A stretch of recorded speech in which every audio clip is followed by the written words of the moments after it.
Imagine two states going to war over a strip of land, mobilizing militias, making arrests, and engaging in heated standoffs, all resulting in exactly 0 deaths and 1 non-fatal stabbing. This actually happened in America. Welcome to the Toledo War of 1835, where Michigan and Ohio fought over a swampy piece of land that neither really wanted, and the loser somehow ended up winning. The root of the problem. The trouble started with a strip of land about 468 square miles running along the Michigan-Ohio border. This wasn't just any land, it contained the mouth of the Maumee River and access to Lake Erie, making it potentially valuable for commerce and transportation.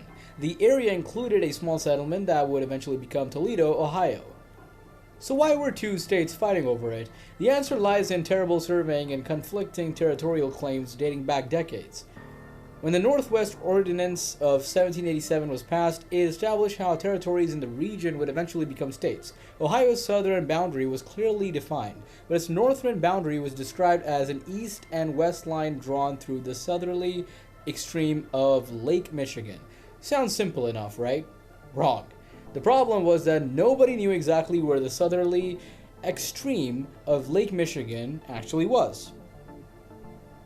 Early surveys were wildly inaccurate. When Ohio became a state in 1803, it used a survey that placed its northern boundary further north than originally intended, encompassing the Toledo Strip.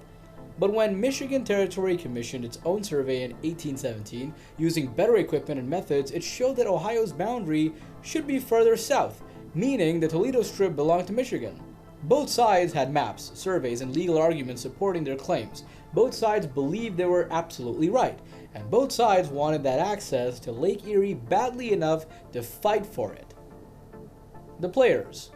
On one side was Michigan Territory, led by 23-year-old Governor Stevens T. Mason. Mason was young, ambitious, and fiercely determined to protect what he believed was Michigan's rightful territory.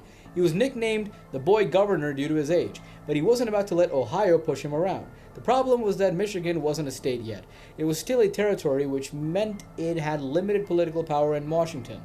On the other side was Ohio, already a full-fledged state since 1803, led by Governor Robert Lucas. Ohio had congressional representation, electoral votes, and political clout that Michigan simply didn't possess. This wasn't just about land. This was about the power dynamics between an established state and an upstart territory. The political implications were huge. Michigan desperately wanted statehood, but Ohio and its allies in Congress could block it. Ohio knew it held the cards and wasn't afraid to play them. President Andrew Jackson, meanwhile, had his own political considerations. Ohio's electoral votes mattered in his re-election campaign. Michigan territories did not. This wasn't going to be a fair fight. Tensions escalate. By 1835, tensions reached a boiling point. Governor Mason ordered Michigan officials to enforce jurisdiction over the Toledo Strip. Governor Lucas responded by ordering Ohio officials to do the same. Both governors called up their state militias. In April 1835, Michigan and Ohio militias faced off at what would be remembered as the Battle of Phillips Corners. Hundreds of armed men from both sides gathered, postured, shouted threats, and then mostly just stood around. It was less a battle, more an aggressive camping trip. No shots were fired, nobody charged. Eventually, everyone went home. But the confrontation did produce the Toledo War's only casualty: Two Stickney, a Michigan sheriff's deputy and a son of a local notable. During an attempt to arrest Ohio officials who refused to recognize Michigan's authority, a scuffle broke out. Two Stickney was stabbed with a penknife. The wound was minor and he recovered fully, but the incident became infamous as the only bloodshed of the entire war. Both sides made arrests. Michigan arrested Ohio officials for operating illegally in Michigan territory. Ohio arrested Michigan officials for the same reason. These officials were tried in their opponents' courts, found guilty and sentenced to fines or jail time that were rarely enforced. It was political theater, not warfare. The whole affair had the quality of a comic opera. Armed militias marched to the border, glared at each other menacingly, and then withdrew without conflict. Governors used proclamations full of tough talk but carefully avoided actual violence. Everyone seemed to understand that this was a political dispute, not a military one, despite the militia mobilizations and heated rhetoric. The political chess game. President Andrew Jackson grew increasingly frustrated with the Toledo dispute. He had larger national issues to manage and needed Ohio's political support. Ohio being a state with electoral votes, unlike Michigan, still has territory.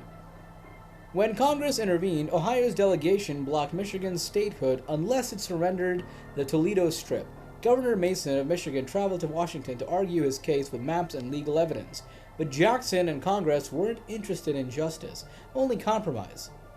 The ultimatum was clear: give up Toledo or remain a powerless territory. Michigan citizens felt betrayed and bullied, angered by a federal government that prioritized politics over fairness. But with no congressional voice or electoral power, Michigan had little choice.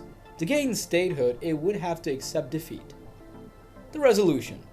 In June 1836, Congress passed a bill that offered Michigan a deal: give up the Toledo Strip to Ohio and in exchange receive the entire Upper Peninsula, which was then part of Wisconsin territory.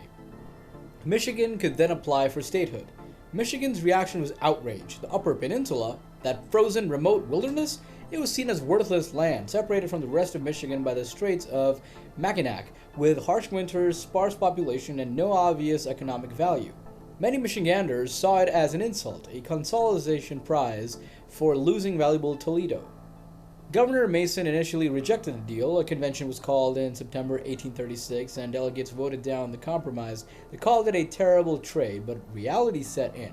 Without statehood, Michigan would remain powerless. A second convention, mockingly called the Frostbitten Convention because it met in December in freezing weather in Ann Arbor, finally accepted the compromise.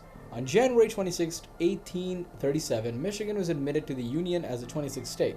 It had lost Toledo but gained the Upper Peninsula. At the time, it seemed like Ohio had won decisively. History would prove otherwise. Who really won? In 1836, Michigan and Ohio clashed over the Toledo Strip, a small but strategic piece of land. Ohio ultimately won Toledo, gaining access to Lake Erie and developing it into a bustling industrial port city. Michigan, as compensation, received the Upper Peninsula, a seemingly worthless frozen wilderness at the time. But history had a twist in store. In the 1840s and 1850s, the Upper Peninsula revealed massive deposits of copper and iron ore, making it one of North America's richest mining regions. These resources fueled the Industrial Revolution, contributing to America's railroads, bridges, and skyscrapers. Over the next century, the area's copper, iron, and timber generated immense wealth, far surpassing Toledo's economic impact. What once seemed like a loss turned into an extraordinary windfall for Michigan. The irony is striking. Michigan fought to keep Toledo but unknowingly gained something far more valuable. In the end, the loser walked away with the real prize. Legacy and modern relations. Today, the Toledo War is remembered as one of America's most absurd conflicts. Historical markers in both states commemorate the dispute, often with a sense of humor about the whole affair. The one injury, to Stickney stabbing, is commemorated as the war's only casualty.